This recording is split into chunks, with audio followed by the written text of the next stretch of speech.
Corona वृत्तविशेष.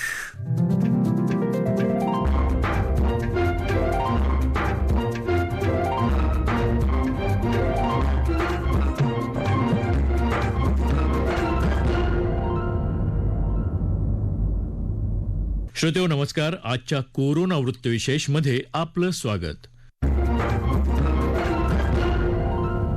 श्रोतेहो, corona प्रतिबंधक लस आल्यानंतर आणि आपण लसींचं कवच धारण केल्यानंतर कोरोनाच्या विळख्यातून आपली सुटका होण्याची चिन्ह दिसत असतानाच आता कोरोना परिवारातल्या ओमिक्रॉन या विषाणूचा प्रसार जगातल्या 23 देशांमध्ये झाला आहे, असं जागतिक आरोग्य संघटनेनं आज जाहीर केलंय. एकूणच कोरोना विषाणूचं स्वरूप वारंवार बदलत आहे. या बदलांचा धोका नेमका किती असणार, त्याच्या विरोधात लढा देताना काय करायला हवं, याविषयी आजच्या वृत्तविशेषमध्ये वैद्यकीय क्षेत्रातल्या तज्ज्ञांकडून आपण जाणून घेणार आहोत. श्रोतेहो, संसर्गजन्य आजाराच्या विरोधात लस किती प्रभावी काम करते याचा अनुभव आपण सर्वांनी घेतला आहेच. अगदी पूर्वीपासून देवी, कांजिण्या, गोवर, घटसर्प अशा आजारांपासून संरक्षण कवच निर्माण करण्याचं काम वेगवेगळ्या लसींनी केलं.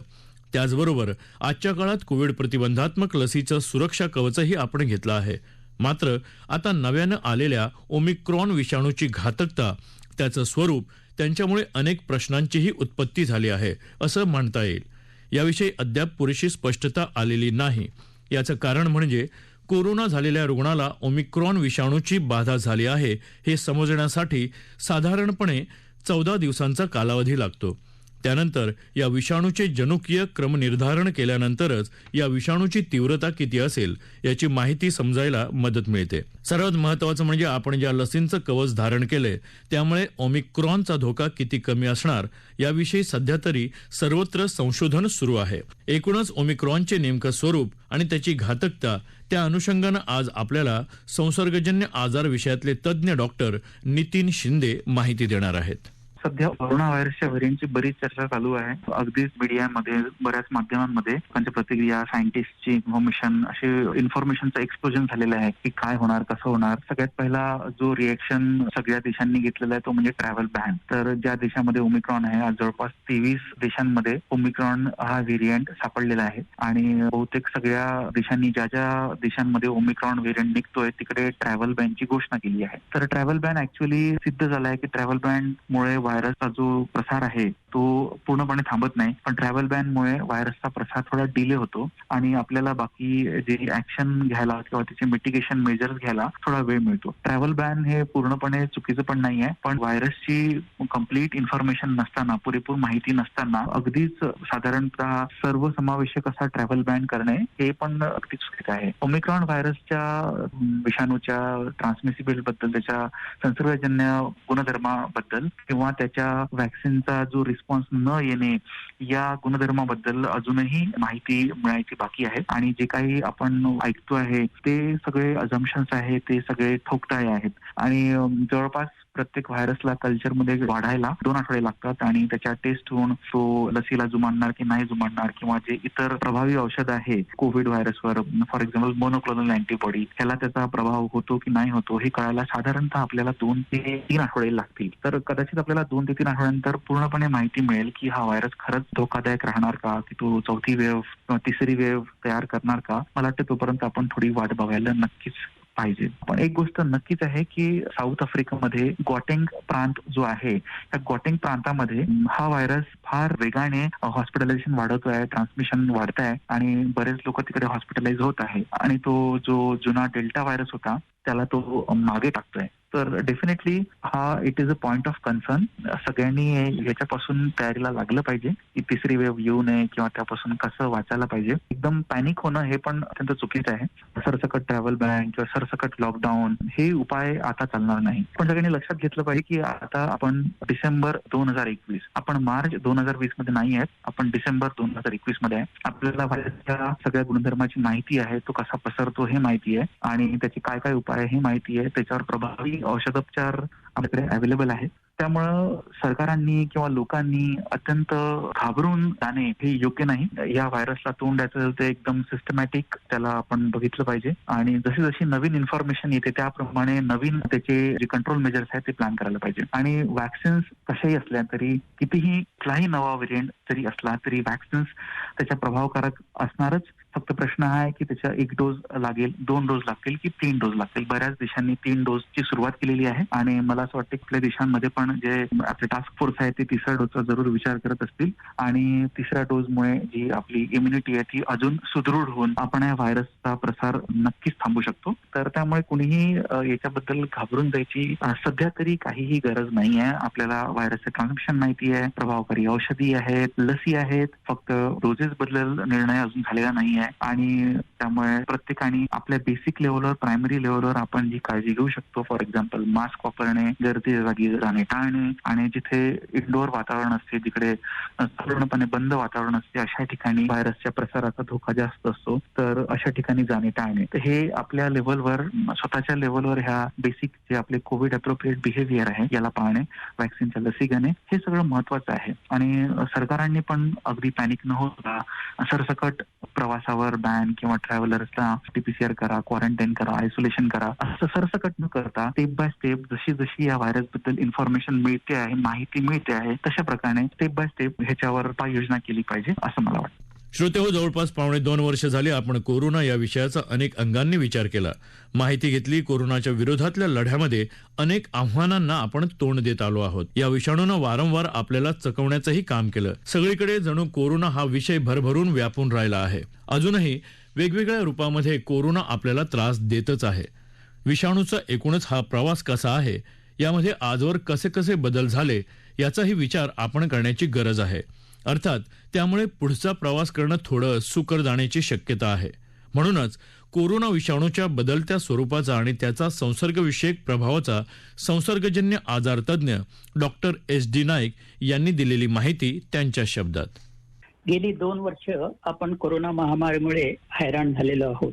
आपले शारीरिक, मानसिक, आर्थिक, कौटुंबिक, सामाजिक कोंडी करण्यात कोरोना यशस्वी ठरला आहे. हा कोरोना आपल्या शरीरामध्ये प्रवेश केल्यानंतर बहुतांशी वेळेला फुफ्फुसाचे आजार निर्माण करतो. अशा प्रकारचे कोरोनाचे परिवर्तित वाण ज्याला म्हणता येईल, स्ट्रेन म्हणतो आपण ज्याला, त्या सतत येत असतात. त्याच्यामध्ये नाविन्य काही नाहीये. हा उत्परिवर्तन म्हणजे स्ट्रगल फॉर एक्झिस्टन्स किंवा अस्तित्वाची लढाई असं म्हटलं तरी हरकत नाहीये. ही जी लढाई असते ती लढाई ही सतत प्रत्येक जीव प्राण्याची, सजीवांची वातावरणात टिकून राहण्यासाठीची लढाई असते.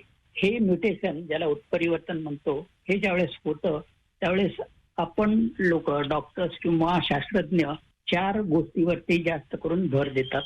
त्याच्यामध्ये हा किती वेगाने पसरतो ज्याला ट्रान्समिशन म्हणतात, किती घातक आहे त्याला सिव्हिरिटी म्हणतो आपण, त्याच्यानंतर त्याचा परिणामकारकता म्हणजे चाचणी करण्याला किती संवेदनशील आहे. उदाहरणार्थ आपण RT-PCR करतो, त्याला तो दाद देऊ शकतो, त्याचप्रमाणे उपचाराला कमी दाद देणं असं म्हणतात, किंवा उपलब्ध लसीला देखील तो दाद द्यायचं टाळतो किंवा खुबीनं तो त्याला चकवा देतो. अशा प्रकारचं हे कोरोना सतत उत्परिवर्तन होत असताना आपण आता नुकतंच ऐकतो ओमिक्रॉन ह्या नवीन उत्परिवर्तित स्ट्रेन जी काही देशामध्ये आलेले, विशेषतः साऊथ आफ्रिकेमध्ये आलेली आहे आणि त्याच्यानंतर इतर काही देशांमध्ये पसरलेली आहे, त्याच्यावरून सगळे शास्त्रज्ञ परत कामाला लागलेले आहेत की आता नुकताच मोकळा श्वास घेत असताना ह्या नवीन स्ट्रेनचा अवतरण झाल्यामुळे बहुतेक शास्त्रज्ञांच्या अंदाजाप्रमाणे ही स्ट्रेन देखील कोरोनाच्या पूर्वीच्या स्ट्रेन सारखी घातक ठरेल की काय, जास्तीत जास्त प्रसार होईल की काय, अशी शक्यता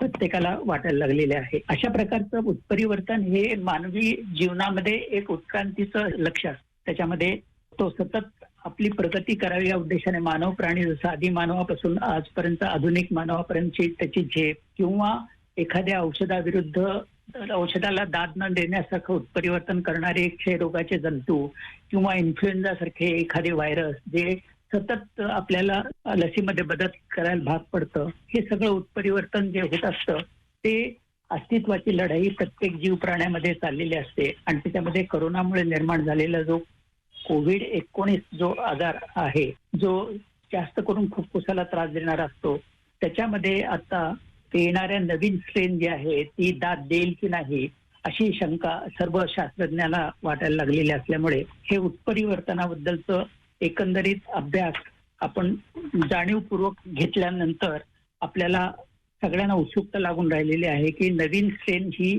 किती घातक ठरेल. अशा प्रकारच्या स्ट्रेन पूर्वी देखील आलेल्या आहेत. उदाहरणार्थ त्याला ग्रीक अद्याक्षराच्या पद्धतीने alpha, beta, gamma, delta, lambda अशी नावं दिलेली आहेत. ही ग्रीक अल्फाबेट्स किंवा अद्याक्षर आहेत, त्याच्यावरून जागतिक आरोग्य संघटनेने अशा प्रकारची नावं दिलेली आहेत जी समजायला सोपी आहेत. त्यामुळे त्याच्याबद्दलची इत्यंभूत माहिती किंवा सखोल ज्ञान सर्व जगाला होईल अशा पद्धतीने सोपी सुटसुटीत अशी नावं दिलेली आहेत. याच्यामध्ये 2 बाबींचा अभ्यास केला जातो. एक व्हेरिएंट ऑफ कन्सर्न आणि दुसरं व्हेरिएंट ऑफ इंटरेस्टचा अर्थ की त्याचा अभ्यास करत राहणे. आणि व्हेरिएंट ऑफ कन्सर्न म्हणजे त्याची उपद्रव मूल्य खूप आहे असा त्याचा निष्कर्ष काढल्यानंतर त्याच्यावरती कसं आपल्याला मात करता येईल या संदर्भात व्हेरिएंट ऑफ कन्सर्न ची आपण हे करतो. आपल्या भारतामध्ये मे मध्ये जो डेल्टा व्हायरस जो निर्माण झाला, ज्याचं अद्याक्षर B1617 असं होतं, त्याचं नामकरण नंतर आपण डेल्टा व्हायरस असं म्हणजे जागतिक आरोग्य संघटने डेल्टा व्हायरस, त्याची उपद्रव मूल्य खूप होते, म्हणजे तो संक्रमणशील होता आणि घातक देखील होता. पण सुदैवाने काय झालं की हा व्हायरस लसीला दाद देतोय असं समजल्यामुळे प्रत्येकाने मोकळा श्वास घेतला. सगळ्यात चिंताजनक बाब जर काही असेल तर हा नवीन व्हायरस जर म्युटेट होऊन जर लसीला आणि नाही काही जे औषधं आता नवीन येतात त्याला दाद देत नसेल तर काळजी वाटायला लागते. ह्या प्रकारची क्षमता व्हायरस निर्माण करत असतो आणि तो बाह्य प्रतिकारशक्ती आणि अंतर्गत प्रतिकारशक्ती या दोन्हीवरती आक्रमण करत असतो. बाह्य प्रतिकारशक्तीमध्ये आपण नवीन नवीन प्रकारचे औषधं आणतो, लसी आणतो, त्याला तो दाद देईनासा होतो. अंतर्गत प्रतिकारशक्ती म्हणजे आपल्या पांढऱ्या पेशी, आपण आपले संरक्षण कवच असतं ज्याला कवच कुंडल आपण म्हणतो, त्या किंवा प्लाझ्मा पेशी जे अँटीबॉडीज तयार करतात त्याला तो दाद देईनासे झाला ही आपल्याला चिंता वाटायला लागते आणि ते आपल्याला व्हेरिएंट ऑफ कन्सर्न मध्ये त्यांचं त्या कॅटेगरीमध्ये त्या व्हायरसचा सामील करावं लागतं आणि त्याचा जास्तीत जास्त नवीन पद्धतीने अभ्यास करावा लागतो.